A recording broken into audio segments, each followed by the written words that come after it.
had surgery as well. It would be like going out with my son. Oh, that wouldn't work. No, I like his kicked-in look. It's good. Do you know anyone who's had it? I do. I've got a male friend that's had it, and I don't think it's good, and I think it's obvious, and I don't like it. Have you told him that? No, and I'm not even going to tell you his name because he might be watching, and he won't be a male friend anymore. But I have only got one male friend that's had it done. Okay. So he knows who he is. Oh, you know who you are. After the break, dreams may not always come true, but do they ever make you change your plans or outlook? Back soon.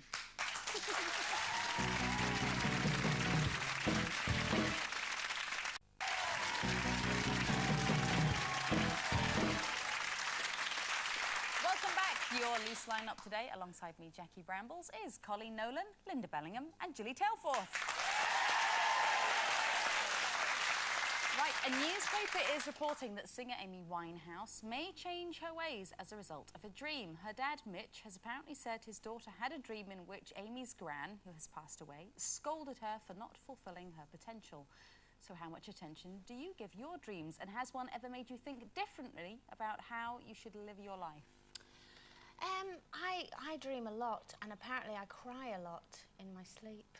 Yeah. I do. I think it's because I don't cry really In your when life. I'm awake. I don't. But That's anyway, romantic for Ray, isn't it? It is quite romantic. Yeah. With his kicked-in look. Yeah. Bless him. No, it's funny actually because I like to kind of analyse dreams a bit. When I wake up, I think, oh, what did that mean? What did that mean? And it was the kind of not the weirdest dream, but a dream where I thought, was it a dream or was it not a dream, was about a week or maybe 2 weeks after my mum passed away. I was asleep and I heard my daughter really crying out like nightmare, you know how kids do. Yeah. So I jumped out of the bed, ran in, and as I ran in, my mum was standing with her, stroking her face, and my daughter had gone back to sleep. And as I walked in, she said, it's all right, she's gone back to sleep, go back to bed. And I was so comforted and it was my mum, how I remembered her growing up, not how she was when she passed away, obviously. And it was so comforting. And I went to bed. I remember waking up the next morning thinking, I don't know if I dreamt that or that really happened. I mean, I've convinced myself now it was a dream. It was a dream. But because I'm a bit cynical with all that. But I Yeah. suppose if I had someone here, they'd go, oh, it might not have been. But I do dream a lot, actually. You have quite saucy dreams sometimes. Well, I don't. About famous really. people. I don't. I've had 3 saucy dreams in the last couple of years. All featuring the same person? Yes. Who is it? Who is it? Is it Ray? Well, I just want you to know Is that it it's not Ray? somebody that I go, oh, I'm mad about him, I really fancy him. But since I've had these dreams, I kind of think we should be married. No, you know who it is, and don't all say, oh, it's Simon Cowell. Let me tell you, though, he has got the X Factor. In your dreams? In my dreams, yeah. Did you not have one quite close to the And wedding? can I just say, if he ever comes on this show, I am running, because I will be mortified, because I've shared moments. Essentially, I understand exactly what you're talking about, because I've had dreams about people I've never met, or people I've only just met that hardly know. Then I've had a kind of rather an intimate dream where I've seemed to get to know them rather well. And then the next time I see them, I go, hi. How are you? And they're looking at me as if to say, for goodness sake, what's the matter with this one? And I'm convinced that I know this, you know, every inch of this person's anatomy. It's kind of those dreams, isn't it, where you kind of wake up or you're woken up quite early and it's such a good dream and you sort of dive back into your pillow trying to get back into because it. you're always woken up just as you're going in for the kiss. Yeah. No, we need to go back to sleep. I have sexy dreams sometimes. I don't see their faces. I don't know who they are anyways. Like they don't see mine. I had a dream, when I was about 20-something, my 20s, and I dreamt that I was pregnant. And I woke up the next morning and I thought, oh, my God, I'm going to tell my mum, tell my dad. And then my agent phoned and said to me about a job that I'd had, and she said about this great job, and I went, oh, I've got to tell her. How am I going to tell her I won't be able to do it? I really thought I was pregnant. It was weird because I wasn't even going out with anyone at the time. Immaculate conception, you know, weird. But I really thought I was. I thought I was going to turn the job down and everything. That's only so silly. I do think that they can be, I mean, they do say, don't they, that dreams it's a way of processing I mean, I did have a recurring dream for a long time as a child, which was obviously like an anxiety dream, where my family were all captured in the jungle, and there was this chief, and he said that I had to run through this cage of snakes. Don't laugh.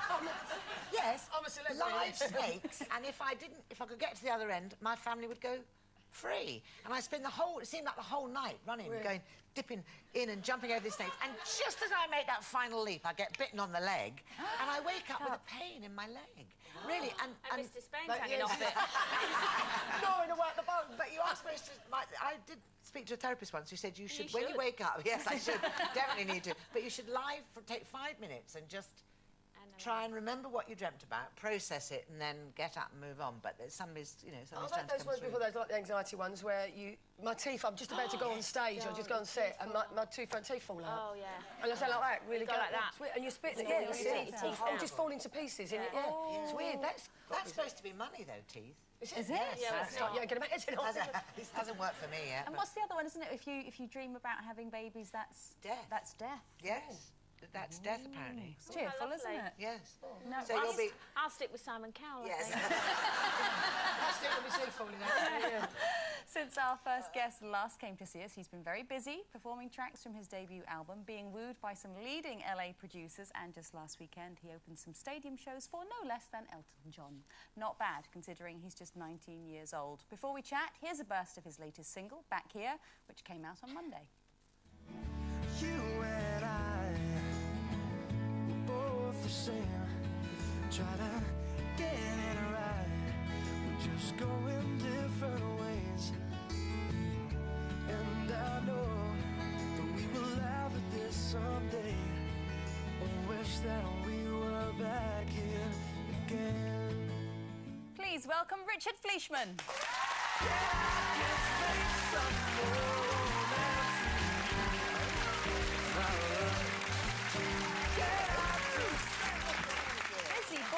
Busy boy. Yeah, So you've just finished your tour, I did on Sunday. Yes. so you said you're a bit tired.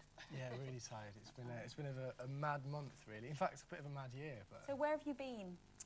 But all over, because it was kind of mixed with my tour as well. So we literally did about 21 dates in about 22 days. So it was, yeah, it's fairly full on. And how did you end up opening for Elton John then? How did that happen? Do you know what? It was literally so out the blue. It was insane. I got a phone call from a manager saying, "Are you sitting down?" I said, "Yeah." He said, "You've got the Elton John support slot this summer," and I went, "Oh my God, what do you say?" And how had Elton seen you performing? He'd or- heard my album, and then he kind of got in touch, and that was it. It was he good. like? He was so lovely. I spoke to him. I had to make a phone call actually to kind of say thank you so much, and I got a number and just rang him up, and I actually heard myself say the words, "Hi, is that Elton?" As you do. And he said yes, which was even more incredible. And I just said, thank you so much. And he was charming. And then Did he give you lots of advice, or? he did. He just kind of said, I'm really enjoying what you're doing, and carry on. And he was looking forward to the shows, and obviously so was I. And I couldn't wait. He's been my idol since I was about 5 years old. And he so. is sort of a mentor, isn't he? He's Oh, very absolutely. particular about who supports them on tour. I know sort of a lot of record companies do deals, don't they, to try and promote this person and that person on different things. But he is very hands-on when it comes to who he lets share his stage, as it were. Yeah.